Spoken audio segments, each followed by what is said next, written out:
The alarms were still flashing red when Commander Rylan Hale felt her hand on his chest. They were alone inside a dark corridor of the abandoned Xyron research station, a place where hundreds of scientists had disappeared without a trace.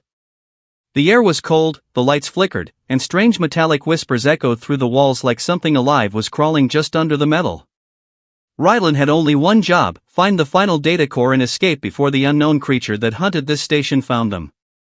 But the alien woman beside him, Kayla Viral, had suddenly stepped in front of him, too close, her eyes glowing a soft silver in the dark. "Stop staring and take it off, now," she ordered in a low, urgent voice. Rylan froze. Take what off? His helmet? His armor? He opened his mouth to ask, but before he could even speak, she made her move. Her hand shot to his helmet and locked onto the release latch. And that was the moment Rylan realized something terrifying. Kayla wasn't afraid of the monster hunting them. She was afraid of him, or something inside him.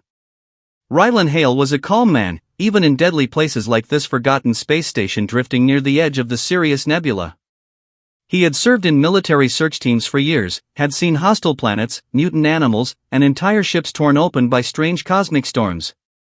But nothing had ever felt as wrong as this station. Every few minutes, metal groans echoed through the corridors as if something huge was moving unseen. Doors opened and closed by themselves. Screens flickered with messages in languages no one ever wrote. And sometimes, he heard whispers calling his name.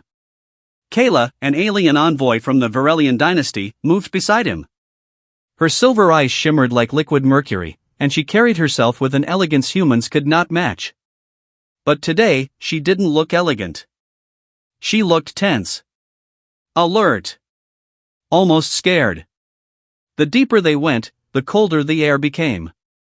Frost formed on the walls. The lights dimmed. The station felt alive, watching them. Rylan adjusted his helmet light. "We are close," Kayla whispered.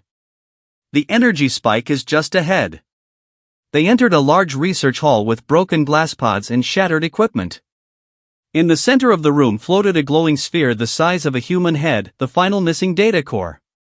But as Rylan stepped toward it, a sudden pulse of blue light swept over him. His suit reacted violently. The visor flickered. His breathing mask shook. A strange pressure formed inside his skull. Rylan grabbed the side of his head. "Not again." Kayla turned sharply. "Rylan, look at me. What do you feel?"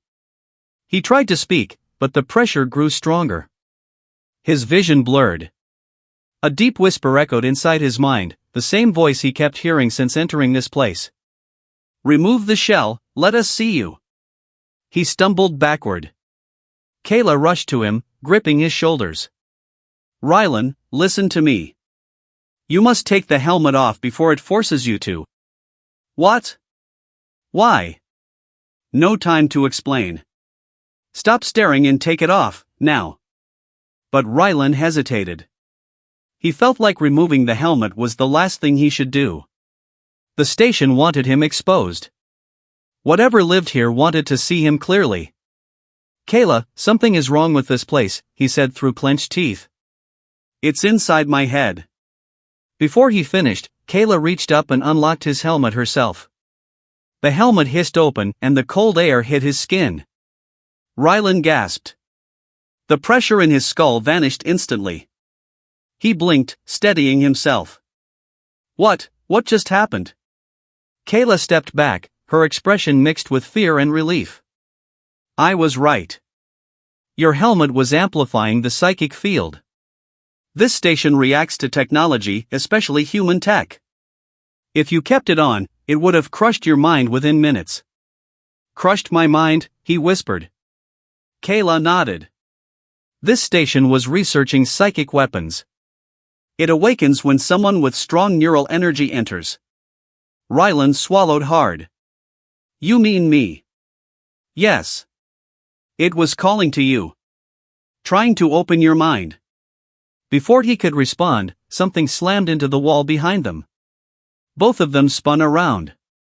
A shadow moved across the far corridor, tall, thin, and jerking like a broken puppet. Its limbs were too long. Its head scraped the ceiling. And its glowing blue eyes locked onto Rylan. Kayla whispered, "It saw you without the helmet. Run." They sprinted out of the room. The corridor lights exploded one by one behind them as the creature moved faster, far faster than anything human. Rylan grabbed Kayla's wrist. Left. They turned sharply into a maintenance tunnel. Rylan pushed a metal crate in front of the entrance to slow the creature down, but something massive hit the crate from the other side, denting it inward. Kayla placed a glowing hand on the wall. "I can sense its thoughts. It wants you. It needs your mind to open the main core." Rylan looked at her, breathless. "Kayla, what is this thing?" She held his gaze. "A failed experiment. A scientist who tried to merge with the psychic energy, and became the energy itself." Thud. Another hit against the crate. It bent more. Kayla grabbed Rylan's hands, her silver eyes blazing. "Listen to me. We have one chance. We must reach the central control room and shut down the psychic field.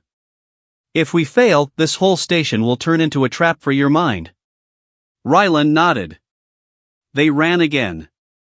They reached the central chamber, dark, cold, filled with humming cables. A single console glowed faintly. Kayla placed her palm on the control panel, trying to break through the system. "I just need a minute." A metallic scream echoed behind them.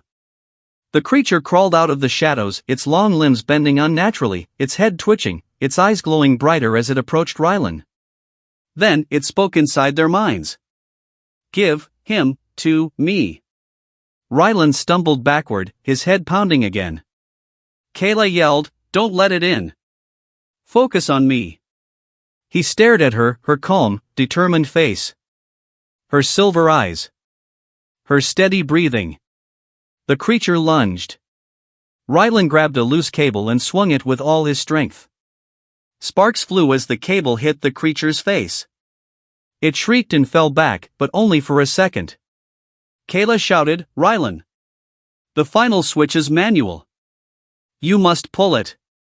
Rylan dove toward the lever on the far wall as the creature gave chase. He reached it, but the creature reached him at the same moment. Its cold, claw-like hands grabbed his arm. Rylan screamed as icy energy shot through him, trying to pierce his thoughts, trying to open his mind like a door. Kayla rushed in, jumped onto the creature's back, and pressed her palm against its head. Her eyes flared white. The creature screeched, staggering.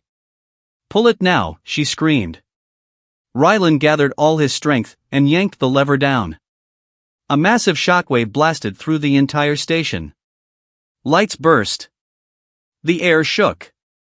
The creature let out a final, horrible scream as its glowing eyes faded to darkness. And then it collapsed. Rylan fell to the floor, gasping. Kayla slid down beside him, exhausted. "It's over," she whispered. Rylan looked at her, still shaking. "Kayla, you saved my life." She smiled softly. "You humans never see your own strength until someone forces you to."